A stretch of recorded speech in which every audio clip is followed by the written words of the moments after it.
Salut à tous les passionnés d'aventures épiques et bienvenue sur ma chaîne dédiée aux destins extraordinaires, aux hommes et femmes qui défient les éléments, sculptent des empires dans les terres les plus hostiles et laissent une empreinte indélébile dans l'histoire. Avant de plonger dans cette histoire absolument renversante, prenez une seconde pour vous abonner et activer la cloche de notification. Croyez-moi, vous ne voulez pas rater ce qui va suivre. Un récit palpitant, chargé de mystères sombres, de luttes acharnées et de révélations qui vont vous clouer à votre siège, vous transportant au cœur des terres gelées du Yukon où chaque once d'or cache une vérité bien plus profonde. Aujourd'hui, je vais vous révéler une histoire qui va bouleverser tout ce que vous pensiez savoir sur Tony Beats, celui qu'on appelle le roi du Klondike, un homme qui a arraché des millions de dollars à la terre gelée avec une ténacité qui frôle l'obsession. Imaginez un géant au regard d'acier, dont les mains calleuses ont transformé des machines rouillées en fontaines d'or, un homme qui n'a jamais attendu que la chance frappe à sa porte, mais qui l'a forcé à se plier à sa volonté. Sous le ciel impitoyable du Yukon, il a bâti un empire minier à partir de rien, défiant le froid mordant, les sols impénétrables et les probabilités écrasantes. Mais derrière les éclats d'or et la gloire télévisée, se cache un mystère plus sombre, une vérité qui plane comme une ombre sur les concessions de Paradise Isle et d'Indian River. Pourquoi cet homme, dont le nom résonne comme une légende dans les vallées du Klondike, a-t-il soudain choisi de tourner le dos à l'empire qu'il a construit au prix de décennies de sacrifices? Quels secrets murmure-t-on dans les cabanes des mineurs, des rumeurs de décisions risquées, de tensions familiales explosives et d'un héritage qui pourrait déchirer ceux qu'il aime le plus? Et si la fortune qu'il laisse derrière lui n'était pas seulement un trésor, mais un fardeau trop lourd pour ses enfants, élevés dans l'ombre de sa grandeur? Cette histoire commence dans un village néerlandais battu par les vents, où un garçon a appris que la terre ne donne rien sans combat, et elle vous entraînera à travers les plaines gelées du Yukon, les triomphes éclatants, les défaites amères et une décision qui pourrait tout changer. Mais avant de creuser dans ce mystère, dites-moi en commentaire, pensiez-vous que la vie de Tony Beats se résumait à l'or et à la gloire de Gold Rush, ou suspectiez-vous que des drames plus profonds se jouaient loin des caméras? Vos réactions m'inspirent pour plonger encore plus loin dans ces récits. Dans un coin reculé des Pays-Bas, où les champs de tulipes s'étendent sous un ciel souvent gris, Tony Beats voit le jour dans une famille d'agriculteurs modestes. Les années 1960 dans ce village rural sont marquées par le rythme lent des saisons, les vaches à traire avant l'aube, les champs à labourer sous la pluie fine, les soirées passées autour d'une table simple où chaque repas est le fruit d'un labeur acharné. Tony, un garçon aux cheveux blonds et au regard vif, grandit dans cet univers où la discipline est une loi non écrite. Son père, un homme taiseux mais robuste, lui enseigne que la terre ne pardonne pas l'indolence. Sa mère, douce mais ferme, insiste sur l'importance de l'effort collectif. Dès son plus jeune âge, Tony aide à la ferme, portant des seaux lourds, réparant des clôtures, apprenant à respecter la terre qui nourrit sa famille. Mais sous cette routine, une agitation couve en lui. Les histoires de terres lointaines, de pionniers bravant des déserts ou des montagnes pour des trésors cachés, allument une étincelle dans son imagination. Les moulins à vent et les canaux paisibles des Pays-Bas ne suffisent pas à contenir ses rêves. Il veut plus, il veut ailleurs, il veut un défi qui testera sa force et sa ruse. À la fin des années 1970, à peine sorti de l'adolescence, Tony prend une décision qui change tout. À 19 ans, il boucle un sac usé, dit au revoir à sa famille et embarque pour le Canada, une terre d'opportunités mais aussi de danger. Il arrive dans un pays inconnu, avec peu d'argent et un anglais hésitant, mais une détermination qui brûle comme un feu. Le Canada des années 1970 est un monde rude, des hivers qui gèlent les os, des forêts infinies où la solitude peut briser les esprits, des villes où les immigrants doivent se battre pour chaque dollar. Tony s'installe d'abord à Vancouver, enchaînant les petits boulots dans la construction. Il manie des marteaux sous la pluie battante, transporte des poutres dans la boue, dort dans des motels miteux où le vent siffle à travers les murs. Chaque journée est une épreuve, mais Tony ne se plaint pas. Il observe, apprend, économise chaque centime, rêvant d'un avenir où il ne travaillera plus pour un patron. Les récits du Yukon, cette région mythique du Nord-Ouest, commencent à l'obséder. On parle d'une nouvelle ruée vers l'or, moins romantique que celle du XIXe siècle, mais tout aussi brutale, où des hommes modernes creusent encore la terre pour des pépites oubliées. Pour Tony, ce ne sont pas des contes, ce sont des cartes au trésor. En 1984, il fait le grand saut. Il s'installe à Dawson City, le cœur du Klondike, une ville figée dans le temps, où les bâtiments en bois rappellent les jours fiévreux de 1898, mais où le froid mord encore plus fort. Le Yukon est un monde à part, des températures qui plongent à moins 40 degrés Celsius, des rivières gelées qui emprisonnent les rêves, des terres si dures qu'elles brisent les machines et les hommes. Tony commence comme opérateur de bulldozer sur des sites miniers, apprenant à dompter des engins massifs qui rugissent contre le permafrost, cette couche de sol gelé qui défie toute excavation. Il vit dans des cabanes rudimentaires, se lève avant l'aube, travaille jusqu'à l'épuisement. Les anciens mineurs, burinés par des décennies de lutte, le regardent avec méfiance. Un jeune Néerlandais, avec son accent marqué et son énergie débordante, peut-il survivre ici? Mais Tony apprend vite. Il écoute les récits des vétérans, étudie les courants des rivières, comprend les caprices de la terre. Chaque jour est une leçon. Comment repérer un filon, réparer une excavatrice en panne, économiser du carburant quand les coûts explosent. Il rencontre Minnie, une femme au caractère d'acier, qui partage son rêve d'indépendance. Ensemble, ils forment un duo inébranlable. Tony dans la boue, Minnie gérant les comptes avec une précision d'horloger.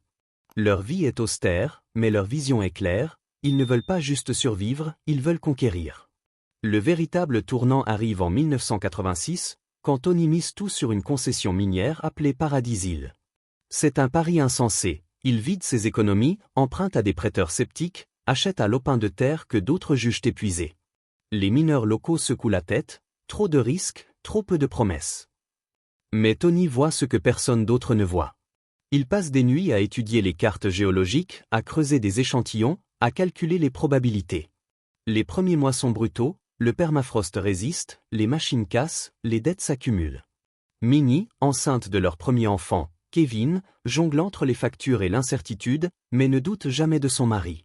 Tony travaille 16 heures par jour, réparant des pelles mécaniques avec des pièces de fortune, apprenant par l'échec. Puis, un jour, une lueur dorée apparaît dans le tamis, une pépite, petite mais réelle. C'est le début. Paradise il commence à produire, d'abord modestement, puis avec une régularité qui attire l'attention. Tony ne se contente pas de creuser, il innove. Il découvre d'anciennes dragues, ces colosses mécaniques abandonnés depuis la ruée de 1898, rouillés le long des rivières. Les mineurs modernes les ignorent, les jugeant obsolètes. Tony, lui, y voit une révolution. Restaurer une drague coûte une fortune ou des mois de soudure, des milliers de dollars en pièces. Mais une fois en marche, elle traite des tonnes de gravier par jour, surpassant les méthodes traditionnelles. En 1990, Paradise il devient un moteur d'or, et Tony Beets, l'immigré néerlandais, s'impose comme une force dans le Klondike. Les années 1990 sont une montée en puissance. Tony et Minnie élèvent leurs enfants, Kevin, Monica, Mike, dans un monde où les moteurs grondent plus fort que les berceuses. La famille vit au rythme des saisons minières, 6 mois de travail frénétique, 6 mois de lutte contre le froid. Tony acquiert une nouvelle concession, Indian River, un terrain encore plus difficile mais prometteur. Il emprunte encore, investit dans des machines plus grandes, parie sur des filons incertains. Les triomphes sont spectaculaires. Une saison, Indian River produit 75 onces d'or, environ 190 000 $. Paradise Hill, avec ses dragues ronronnantes, en extrait 374 onces, près d'1 million. Mais les échecs sont tout aussi brutaux. Le permafrost bloque des sites entiers, les inondations emportent des routes, les amendes pour des permis oubliés coûtent des fortunes.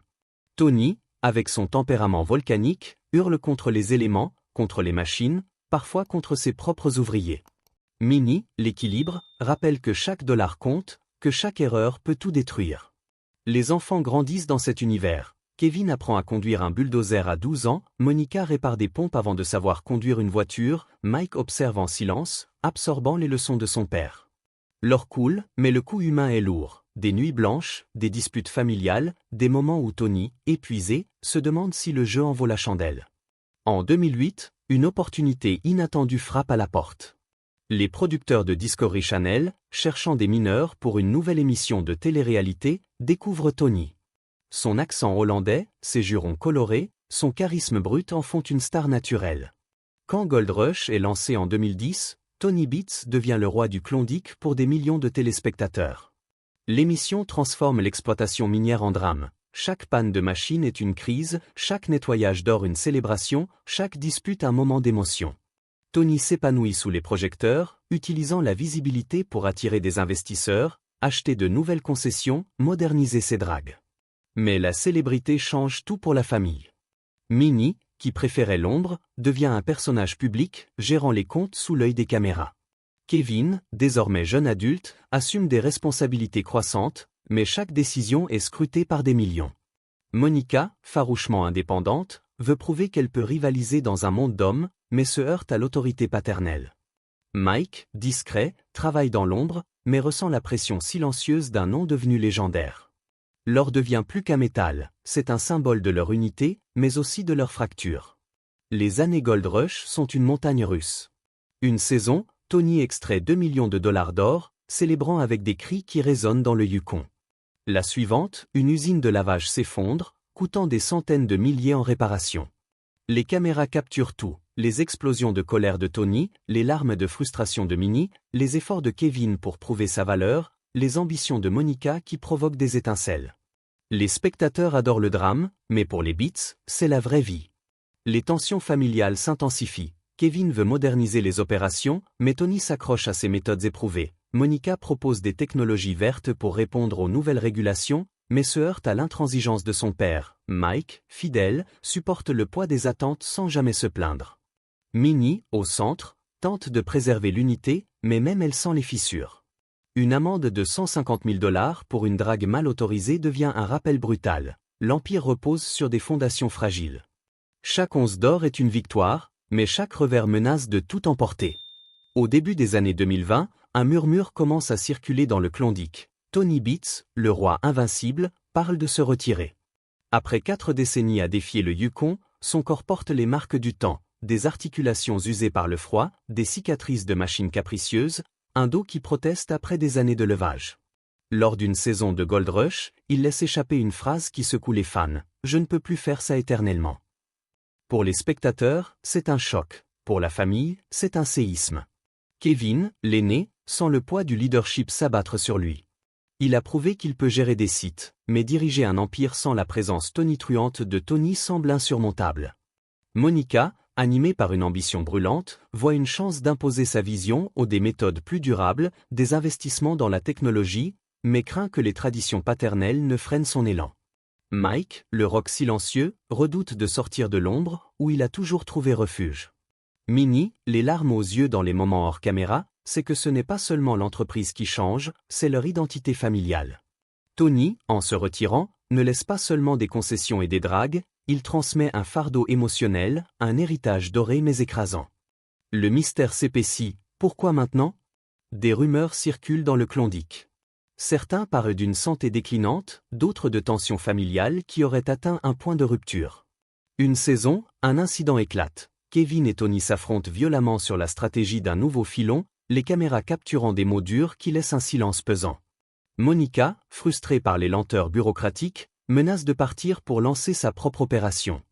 Mike, fidèle mais épuisé, confie à Minnie qu'il craint de ne pas être à la hauteur.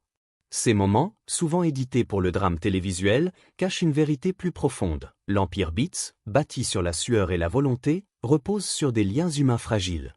Tony, en privé, admet à Minnie qu'il craint que ses enfants ne s'entredéchirent sous la pression. « J'ai construit ça pour eux », murmure-t-il un soir, « mais est-ce que je les ai préparés à le porter ?» Minnie, l'épine dorsale, lutte pour maintenir l'unité, mais même elle sent que l'or, autrefois symbole de triomphe, devient une chaîne. L'avenir est incertain. Kevin, Monica et Mike héritent d'un empire valant des millions, mais aussi d'un défi colossal. Le Yukon ne pardonne pas. Le permafrost peut bloquer une saison entière, une machine en panne peut coûter $250 000, les régulations environnementales se durcissent. Kevin doit prouver qu'il peut diriger avec l'autorité de son père, tout en trouvant sa propre voie. Monica, avec son ambition, pourrait moderniser l'entreprise, mais risque de s'aliéner ceux qui s'accrochent aux vieilles méthodes. Mike, discret mais essentiel, devra assumer un rôle plus visible, au risque de perdre son équilibre. Et Minnie? Elle reste l'âme de la famille, mais son cœur se serre à l'idée que l'héritage de Tony pourrait diviser ses enfants. Les caméras de Gold Rush continuent de tourner, capturant chaque dispute, chaque victoire, chaque larme. Mais ce qu'elles ne montrent pas, ce sont les nuits où Kevin fixe le plafond, se demandant s'il est à la hauteur, les moments où Monica, seule dans sa cabane, doute de sa place, les silences de Mike, qui cachent son épuisement. L'or brille, mais il brûle aussi. Et pourtant, au milieu de ce tumulte, l'histoire des Beats est une ode à la résilience. Tony, parti d'un village néerlandais avec rien d'autre qu'un rêve, a prouvé que la volonté peut déplacer des montagnes ou du moins, des tonnes de permafrost. Son héritage n'est pas seulement financier, c'est un testament à la ténacité, à la foi en soi, a la capacité de transformer l'impossible en réalité. Ses enfants, malgré les tensions, portent cette flamme. Kevin, avec sa détermination tranquille, pourrait guider l'Empire vers de nouveaux sommets. Monica, avec son audace, pourrait réinventer l'industrie minière pour une ère moderne. Mike, avec sa fiabilité, pourrait être la colle qui maintient tout ensemble. Et Minnie, toujours présente, leur rappelle que la famille passe avant l'or. Mais la question demeure, l'héritage de Tony les unira-t-il dans un but commun, ou les fracturera-t-il sous le poids des attentes? Le Yukon, avec son silence glacial, attend la réponse. Alors, qu'en pensez-vous? Les enfants de Tony Beats transformeront-ils cet empire en une dynastie durable, ou le poids de l'or brisera-t-il leurs liens? Dites-le en commentaire, vos réflexions sur Kevin, Monica, Mike ou même Minnie m'aident à creuser plus loin dans ces histoires. Si ce récit vous a captivé, likez, partagez et abonnez-vous pour ne pas manquer nos prochaines explorations dans les vies de ceux qui défient les éléments pour bâtir des légendes.